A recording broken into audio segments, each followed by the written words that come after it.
The average household in the UK will see their council tax bill rise by over £100 a year from April. This is under plans by local authorities to introduce maximum price hikes. Of the 136 areas which have declared their proposals, 128 of them are looking to increase bills 4.99%, and that's the biggest amount allowed by the government without having to hold a local referendum. The changes mean that a Band D household will see an increase of £103 over the year. Joining me to discuss this now, broadcaster Adrian Goldberg. Adrian, good to have you on the programme. I mean, you might say, well, cost of living crisis, it's hardly surprising that every council that can possibly do it will push us to the absolute limit and squeeze us till our pips squeak. Well, there's no denying that since 2010, Vanessa, local councils have received less money from central government, this thing called austerity. It is a real thing, and it has impacted local authorities and therefore councils all around the country. Birmingham, where I'm speaking to you from, has had a particular problem. It hasn't grappled with equal pay claims adequately. So council tax here is going to be rising by 10% a year in each of the next 2 years. So 21% when that's compounded over 2 years. So households are definitely going to feel that kind of rise.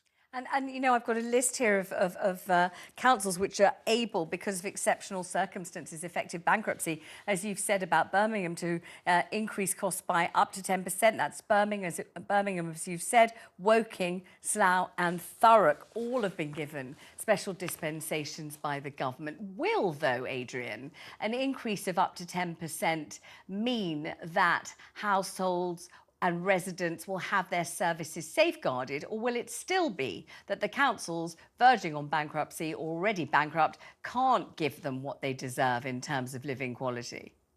Well, that is a very moot point, isn't it? Whether the increases in council tax will actually stabilise services. Again, forgive me for referencing Birmingham, but in this city, the waste collections, which are currently weekly, will become fortnightly in spite of the 10% increase. So I think you can expect to see something similar mirrored in local authorities around the country.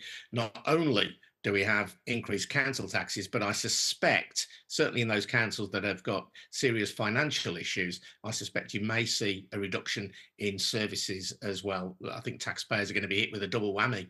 Are residents of those areas of the country already seeing a falling standard of service in the sorts of things that we expect our councils to provide? Or is it absolutely incumbent upon the council to make sure that, for example, as you've just said, refuse is collected, that libraries do continue to exist, that, you know, I don't know whether potholes are a council responsibility, I think they are, that the potholes are at some point filled in? Or do you just find if you're in an area where your council's really hit the financial skids, you're not going to get any of that sorted out?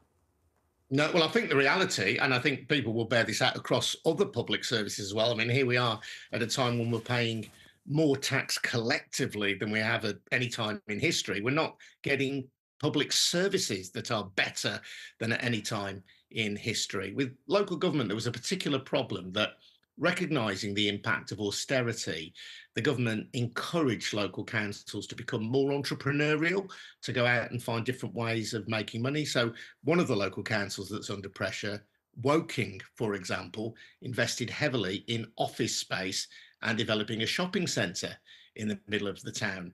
Unfortunately, a lot of that work was completed just before the pandemic hit.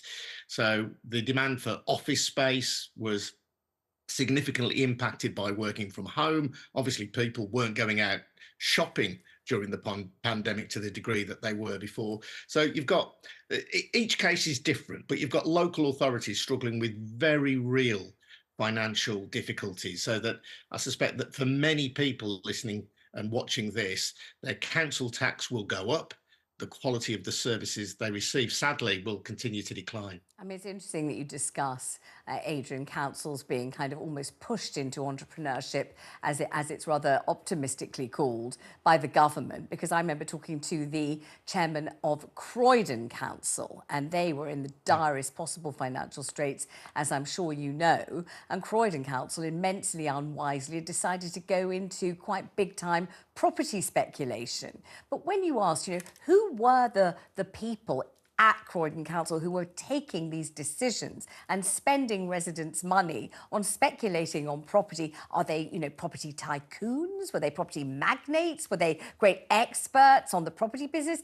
The answer was absolutely not. They were just councillors who had absolutely no idea what they were doing. Maybe you think I'm being unfair if you do stop me, but it seemed to me they weren't people who'd ever been in charge of a budget bigger than a household budget for a weekly shop, suddenly spending millions of pounds on property with no knowledge of the property market to speak of at all. And of course, they came a cropper big time. And of course, the residents of Croydon have suffered terribly ever since. And that really is the case. If you talk to people who live in Croydon, they'll tell you that the streets aren't clean. They'll tell you that you can feel that there's no money in the borough. It's in everything that's going on all of the time.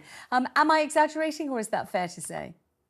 Well, I think local authorities, local governments, certainly in England anyway, are kind of dysfunctional. We don't have really direct democracy in terms of elections. When I say that, what I mean is that local authorities don't have tax raising powers, or obviously they have the council tax, but most of the money that goes to most local councils comes from central government and is at the behest of local government. It may be ring fenced for certain functions such as schools, for example. So you quite rightly, you wouldn't be able to dip into the budget for schools.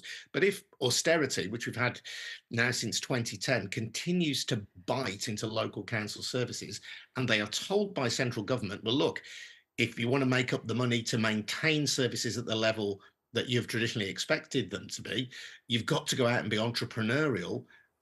What are councils to do? So I think from that point of view, of course, you've quite rightly got to ask questions about the chief executives, about the senior officers of local councils. Do they have the skill set to be entrepreneurial? But I think you also have to ask question of Westminster and say, is this a sensible way to run local government? In Birmingham, for example, you're going to get youth services hit. You're going to get care for adult social services hit. The street lights are going to be dimmed. Now, some of these cuts further down the line are going to have an impact because, for example, if we have cuts to youth services, is that going to lead to more street crime? The answer is almost certainly. But it's not joined up, is it? In what sensible world do you say, well, Birmingham's got to make these cuts and the poor young people who might rely on their services are going to get fewer of them, and then say that that's okay, that that's a responsible response to a very difficult situation?